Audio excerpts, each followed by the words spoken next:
आखिर क्यों इन्हें पानी पीने तक का भी अधिकार नहीं था?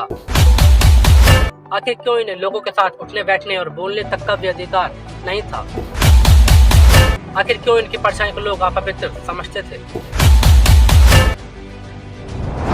नमस्कार, मैं हूं विवेक। आज बात करेंगे एक ऐसे महान व्यक्ति की जिन्होंने अपने लाइफ में बहुत सारी कठिनाइयों का सामना किया, लेकिन फिर भी इन्होंने कभी हार नहीं मानी। जी हाँ, आज हम बात करेंगे भीमराव रामजी अम्बेडकर जी की।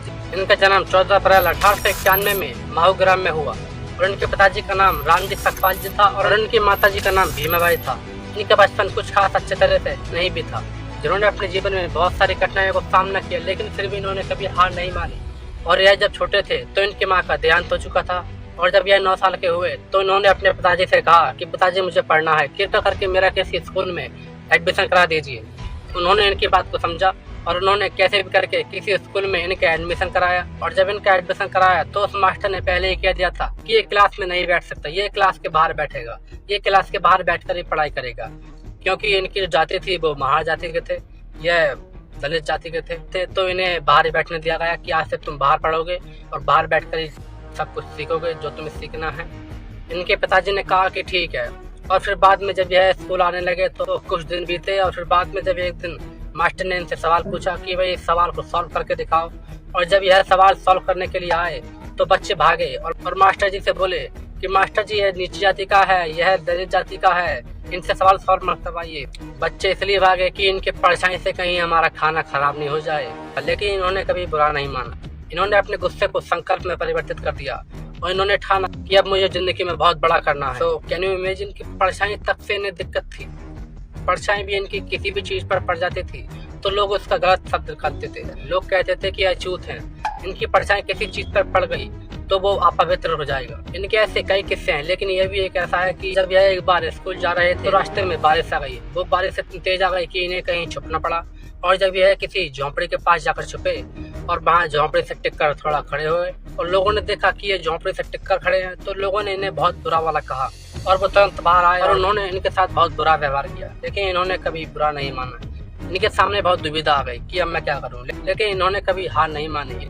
इन्होंने बहुत सारे कठिनाइयों का सामना किया और एक बार इन्होंने कुएं से पानी पी लिया, लेकिन पानी पीने के बाद इनके साथ बहुत बुरा व्यवहार किया। इन्हें बोल दिया गया कि तुम इस कुएं से पानी नहीं पियोगे। पानी पीने तक के लिए मना कर दिया, पानी पीने की भी इन्हें अनुमति नहीं थी। इनके साथ बहुत ही बुरा व्यवहार किया। और ठीक इसी प्रकार ऐसी बहुत सारी कहानी है। ठीक इसी प्रकार यह कई बार दिक्कतों में आए, लेकिन इन्होंने कभी हार नहीं मानी।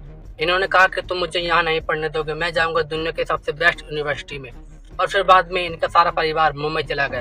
इन्होंने वहाँ इंटर की शिक्षा प्राप्त की और फिर वहीं से इन्होंने पॉलिटिकल साइंस में और इकोनॉमिक्स में BA की शिक्षा प्राप्त की। लेकिन उस समय इनके पिताजी की सेहत ठीक नहीं चल रही थी, इसलिए इन्हें वापस आना पड़ा, जिनका 2 फरवरी 1913 में देहांत हो गया। वहाँ एक इनके जान पहचान के सयाजी महाराज गायकवाड़ रहते थे। उन्होंने इनको समझा, वे इन्हें बहुत अच्छे से जानते थे कि ये लड़का बहुत आगे जाएगा, और फिर इन्होंने इनकी मदद की। और फिर बाद में सयाजी महाराज ने इनको स्कॉलरशिप दी और फिर बाद में यह चले गए न्यूयॉर्क कोलंबिया यूनिवर्सिटी में। वहाँ इन्होंने 1915 में political science, economics, history, sociology से MA किया और फिर बाद में इन्होंने PhD करी। यह बाद में लंदन स्कूल ऑफ इकोनॉमिक्स गए और फिर बाद में इन्होंने वहाँ इकोनॉमिक्स ऑफ डेकोरेट थीसिस पर काम किया और फिर बाद में उन्होंने वहाँ 1921 में MSc करी, 1922 में लॉ किया और फिर 1923 में DSc की शिक्षा प्राप्त की।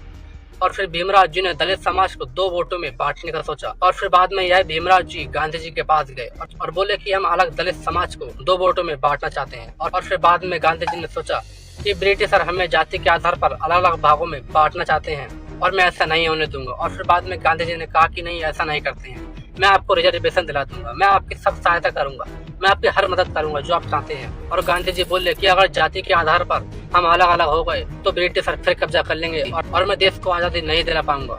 मुझे देश को आज़ादी दिलानी है, लेकिन अलग नहीं करते हैं। और फिर गांधी जी की बात सुनकर भीमराव अम्बेडकर जी के सामने बड़ी दुविधा आ गई। उन्होंने सोचा कि एक तरफ मेरे दलित समाज और एक तरफ गांधी जी, मैं उनको बचाऊं या उनको बचाऊं, कुछ तो करना होगा। और फिर बाद में इन्होंने सोचा कि पहले देश को आज़ादी मिल जाए, फिर बाद में जैसा करना है वैसा कर लेंगे। और फिर बाद में इन्होंने वहाँ गांधी जी के बीच समझौता करा, जिसे हम आज पूना पैक्ट के नाम से जानते हैं। पूना पैक्ट में जो समझौता हुआ उसके आधार पर कम्युनल अवार्ड को छोड़ने की मांग की गई और कम्युनल अवार्ड से जो मिले 78 सीटें थी उन्हें पूना पैक्ट में हटाकर 148 सीटें करवा ली। और फिर बाद में भीमराव जी अम्बेडकर जी ने 2 किताबें लिखी जो कि बहुत ज्यादा पॉपुलर हैं, जो कि पहली है जो the evolution of provincial finance in British India और the problem of the rupees. इन 2 किताबों के ऊपर आरबीआई की स्थापना हुई। सो फ्रेंड्स, आज के लिए सिर्फ इतना ही। अगर वीडियो थोड़ा भी पसंद आया तो वीडियो को लाइक कीजिए, कमेंट कीजिए, शेयर कीजिए, जितना हो सके उतना शेयर कीजिए। आखिर लोगों को पता लगना चाहिए कि भीमराव अम्बेडकर जी ने अपनी लाइफ में कितना स्ट्रगल किया। और कमेंट बॉक्स में बताइए कि अगला वीडियो किस टॉपिक पर होना चाहिए। कमेंट बॉक्स आपका है, कमेंट बॉक्स में बताइए कि अगला वीडियो किस टॉपिक पर होना चाहिए। वीडियो को देखने के लिए दिल से धन्यवाद। मिलते हैं नेक्स्ट वीडियो में। धन्यवाद।